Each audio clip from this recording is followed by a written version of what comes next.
शेतकरी मित्रांनो नमस्कार। महायोजना दूतमध्ये तुमचं स्वागत आहे। मित्रांनो, पीएम किसान या धर्तीवर या अनुषंगाने जी केंद्र शासनाची योजना होती त्या अनुषंगाने राज्य शासनाने जी काय आहे नमो शेतकरी सन्मान निधी योजना ही महाराष्ट्रात राबवायला सुरुवात केली आणि या योजनेचे अंतर्गत जे आहे ते शेतकऱ्यांना जवळपास 6000 रुपये निधी हा वार्षिक देण्याचे त्यांनी ठरवलेला आहे।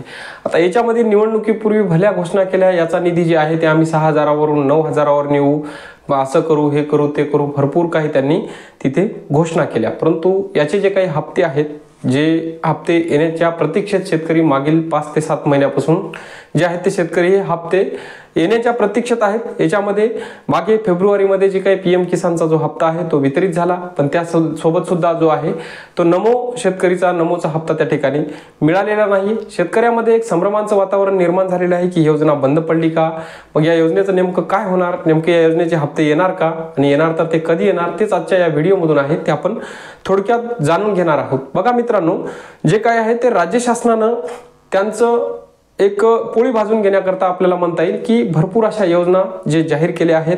याच्यामध्ये सर्वात मोठी योजना म्हणजे लाडकी बहीण योजना, सर्वांना चर्चित बहुचर्चित असणारी जी योजना आहे ती मुख्यमंत्री माझी लाडकी बहीण योजना।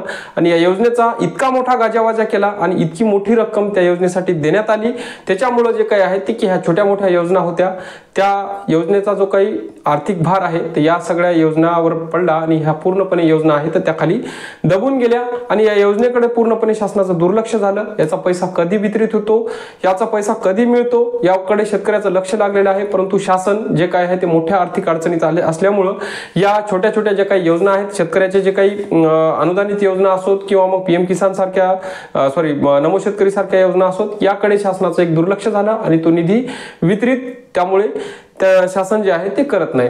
आता याच्यामध्ये विषय असा आहे की शासनाला वाटतं की येणाऱ्या जे काही ग्राउंड लेवलच्या जे स्थानिक स्वराज्याच्या निवडणुका आहेत त्याचा औचित्य साधून जे आहे ते आपण हे जे काही नमोचे हप्ते आहेत ते टाकू, कारण शासन वेळोवेळी तेच करतं की कोणती ना कोणती निवडणूक आली की मग काही ना काही तुम्हाला चारा द्यायचा आणि कोणती ना कोणत्या योजनेची घोषणा करायची आणि त्यांची जी काय आहे ती पोळी भाजून घ्यायची, फक्त त्यांचं ते त्याच्या अंतर्गत काम चालू असतं। परंतु शेतकऱ्याचा याच्यामध्ये जे आहे ते विचार केला जात नाही, ते फक्त त्यांचं कुठं फायदा होतो ह्या जे काही देण्याचे जे पैसे आहेत। आता लाडकी बहीण होती ती निवडणूक आली म्हणून लाडकी बहीण जाहीर केली, त्याच्यानंतर हे नमोचे सुद्धा जे आहेत आता निवडणुकीच्या काळामध्ये कर्जमाफीची घोषणा केली, पण त्यामध्ये कर्जमाफी कोणत्याही प्रकारची कर्जमाफी तिथे झाली नाही। लाडकी बहीण योजनेचा सुद्धा हप्ता 1500 रुपयावरून 2100 रुपयावर नेण्याची त्यांनी घोषणा केली, पण याही योजनेचे कुठं त्यांनी वाढवावाढी वगैरे काही केली नाही। आता बजेट झाले, सगळं झालं, त्याच्यामध्ये कोणत्याही प्रकारची तिथे घोषणा करण्यात आली नाही।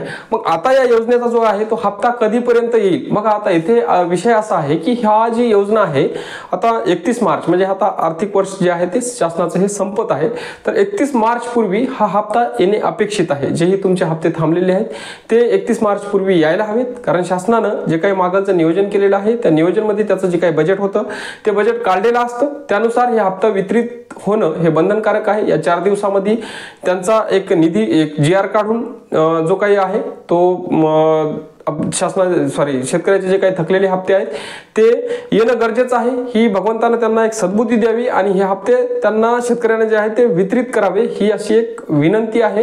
कारण आता याच्यामध्ये काय असतं की त्यांच्या लोकांमध्ये पण भरपूर काही डोकेवान लोक असतात की ते सांगतात की बाबा जे हे हप्ते आहेत मग आता टाकल्याच्या नंतर शेतकरी आपल्याला म्हणजे कोणत्याच याच्यामध्ये फायद्यात राहणार नाही, मग समोर जे आहे ते स्थानिक स्वराज्याच्या निवडणुका येणार आहेत, मग त्यावेळेस आपण हे हप्ते टाकू म्हणजे जेणेकरून कोणत्या ना कोणत्या कारणानं शासन जे काय आहे ते हे चर्चेत राहतं, अशा पद्धतीचे त्याच्यामध्ये कुटाणे चालू असतात। परंतु शासनाला एक विनंती आहे की आर्थिक वर्षामध्ये जे बजेट तुम्ही केलेले आहे, जे नियोजन तुम्ही केलेलं आहे की त्यात आहे 4 दिवसामध्ये हे तुमचं वर्ष संपत आहे, त्यामध्ये नमो शेतकरी सन्मान निधीचे हप्ते जे थकलेले आहेत ते तुम्ही शेतकऱ्यांना वितरित करायला हवं। एवढंच आजच्या व्हिडिओमधून जे आहे ते आपल्याला माहिती द्यायची होती। व्हिडिओ आवडला असेल तर व्हिडिओला लाईक करा आणि चॅनलवर नवीन असाल तर चॅनलला सबस्क्राईब करा। धन्यवाद।